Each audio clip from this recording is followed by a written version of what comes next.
in the evening time, any questions which you have, you can put in the basket, and if they're easy ones, I'll answer them. If they're difficult, I will throw them away.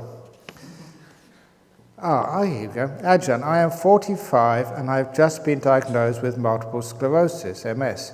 Should I give in to my body's tiredness and rest, or continue to do the things that distract me from my tiredness?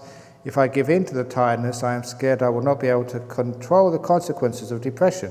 I am scared of depression. By distracting myself continually from the tiredness, I feel I'm avoiding reality. Many thanks, scared and desperate. You don't need to be scared or desperate. Yet sometimes you feel a little bit tired, so you rest. So basically, you have to ask your body and mind what it needs and be incredibly mindful and aware of your bodily condition. There are days when you've got lots of energy, then do things. There are days when you have little energy, don't do things. So number one, look after the body by resting it and not working it too hard. You realize you're not in control of the body. No one ever is in control of the body. But what we can do, we can have more control in one sense of the mind, the attitude you have towards these things. And the attitude you have towards the sicknesses is well described by the Buddha's advice to Nalakapita, was even if your body is sick, the mind does not need to be sick. So the bodily sickness is one thing, and one's attitude towards it is totally different. And you can't do much about the body, but you can certainly do a lot about your attitude, the mental world. Which means if you need to rest, you have to rest.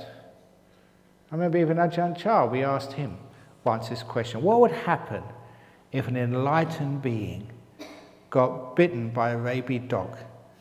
Because in Thailand in that time, 35 years ago, there were many rabid dogs.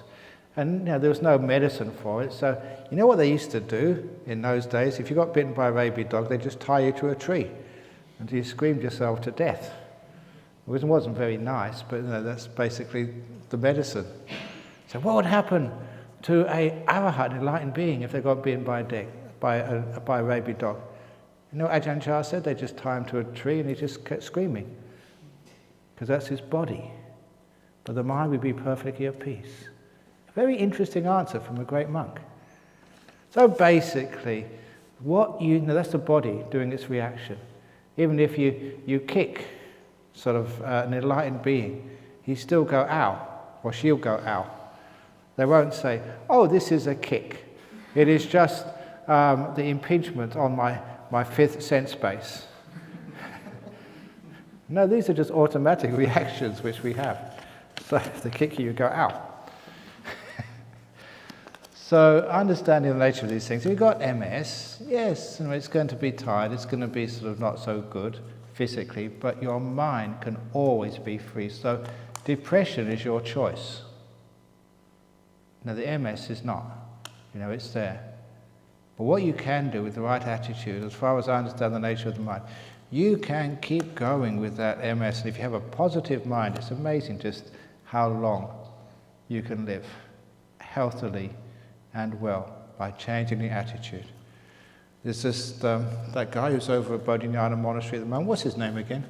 The guy, John. Yeah, he's got no pancreas. What else has he not got? Yeah, some of the lungs are missing. He's supposed to have been dead years ago, but he's been going for about 10, 20, 12 years or something. 50. Diabetes, yeah. He's got this amazing attitude. Usually, if you've got pancreatic cancer and they get your pancreas out, you're dead. But this guy keeps on going because I've been overseas. I just met him just briefly, and he's got a very wonderful attitude, and that attitude is keeping him alive. And it's the same. If you have MS, please really get your attitude. So when you have MS, sadhu, sadhu, sadhu, I've got MS. Change the attitude, be positive, then you never get depressed, and usually the illness, whatever it is, doesn't affect you that much. So it's great what you're doing here. Learn some meditation, positive attitude, because over here we're learning how to understand our mental world and how to deal with it, and don't get so fault-finding. I already told you this morning, if someone comes to me and says they've got MS, what do I say? Very good. If someone say, look, I'm terminally ill, what do I say? Very good. Someone say, I've got Ebola virus and I've just touched you, Ajahn Brahm, and you're going to be infected. I will say, very good. Because the attitude towards these, he's going to die anyway, so you might as well get over and done with. Quicker the better, that's what I say. So whoever's got MS, look, the attitude, and hopefully that's what you can learn from here, a positive attitude. And that attitude is making peace, being kind, being gentle. So please, with your body, look after your body, care for it. Ask it what it needs. With your mind, always keep it positive and happy. And then you'll probably live a long life. You don't get depressed that way. Dear Ajahn Brahm, normally we're unconscious of our breath, but once I'm trying to watch my breath, I cannot differentiate whether I'm controlling my breath or I'm actually watching it. How should we do it? It's really amazing. You think just watching your breath, you've been breathing all your life. This will be the easiest thing to watch, but as soon as you start watching it, you interfere with it. That is a big problem. So the usual experiment or little demonstration, I now want you to be aware of the saliva in your throat. Can you notice the saliva in your throat? Now it's a problem. Should I swallow, should I not swallow? And gee, I wish you hadn't mentioned that. Before I mentioned it, the saliva would just go in and out naturally, with no problem at all. But as soon as you watch it, you tend to want to control it. That's the weird thing about the human being. Whatever they observe, they want to fix up. So sometimes they come to a retreat centre like this, and they say, no, fix this up, fix that up. It'd be much better to paint the doors a different colour, to put sound things on here, to change this and to change that. It's not your place. But as soon as you come here, you want to control it and make it better. That is the problem. So it's your breath. No, it's actually not your breath. It's just the lungs' breath. It doesn't belong to you. The lungs do the breathing. It's not your business. But can you let the breath just do the breathing? No, we want to do it. Now that is a very important insight to see what happens in this meditation. Sometimes we just need to watch with the ability to let it go and not to worry about it. Even the thoughts which come into your mind, to watch them without getting involved in them. The emotions in our mind, to watch them without getting involved. And if we don't get involved, just like your saliva now, it's okay, no problem anymore, it's calmed down. To be able to watch as if you're not watching. And one of the techniques for that is to use a simile of watching a movie on the TV or on the cinema. You go watch a movie on the TV, and I've seen people on the aircraft doing this. They're getting so involved in the movie, and you can see them laughing, and you can see them crying. When the lovers, they get parted, and one of them dies, it's so sad. Or you get shocked when some monster comes up into the movie. Why do you do that? It's only a movie. No one is falling in love. All the blood, they used to say, was tomato ketchup when I was a kid. But these days it has to be something a bit more real. It's all special effects. No one gets blown up. But it looks like that. And because it looks like that, we get involved and we think it's real. And we get right involved in the movie. I even remember when I was a kid watching the movies, sometimes that a burglar or some killer was creeping up behind somebody. And members of the audience would say, hey, look behind you. You remember those times? It's a movie, they can't hear you. But that's why we get involved in the movie. And all you need to do, if you're getting involved in a movie, is just remember you're sitting on a seat in the aircraft. Or you're on the seat, your lounge seat at home. It's only a movie, that's all. So stop getting involved. And that's exactly the same thing you do when you say you're watching your breath. I'm sitting in here, and my breath is over there. It's not mine, it's just a thing happening, it's part of nature. Nothing to do with me, just like a movie. And when you have that space between you and the object, just like you remember the space between you and the TV monitor, you don't get sucked in. Which means you don't get excited, you don't get depressed, and you stop trying to control things. You just leave it alone. It's just breath doing its thing. And you know you're not controlling the breath if the breath becomes soft, easy, just like it is now, before you start watching it. If it is a little bit uncomfortable, if it is not natural, it means you've been controlling it. Just like if you want to find out which part of the forest is natural or which part has been planted by the government, you'll find if it's a government plantation, all the trees are in rows and lines. If it's natural, they're all over the place.